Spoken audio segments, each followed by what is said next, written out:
natatakot. Natatakot sa kanyang kalagayan. Sanay po siya na inaabot sa kanya lahat. Damit, pagkain, itong medisina po.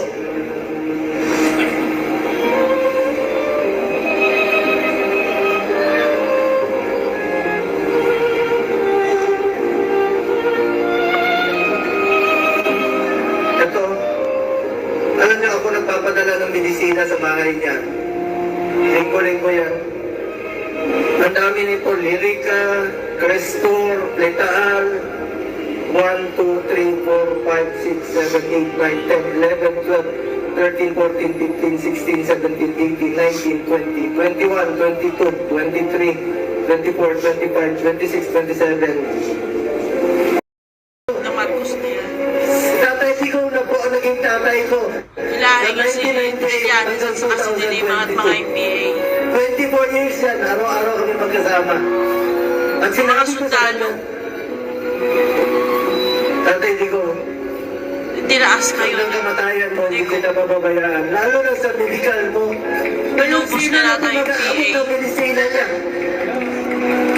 Para walang mga mamatay na Sa sundalo. mga nagpakulong sa kanya, makonsensya kayo.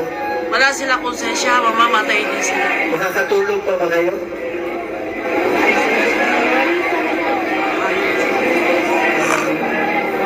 Para nyo kaming Devil yan, devil. kinuna ng Ama. Hindi nga nagpayaman si Duterte dyan eh.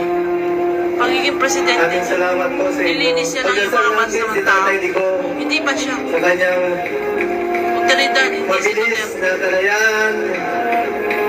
Pagdasal natin ang kanyang kalusugan.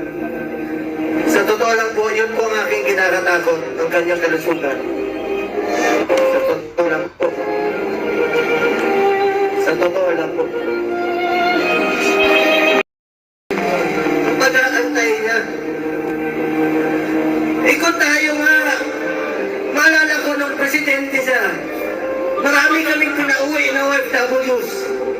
Sa totoo lang, kami, ako mismo.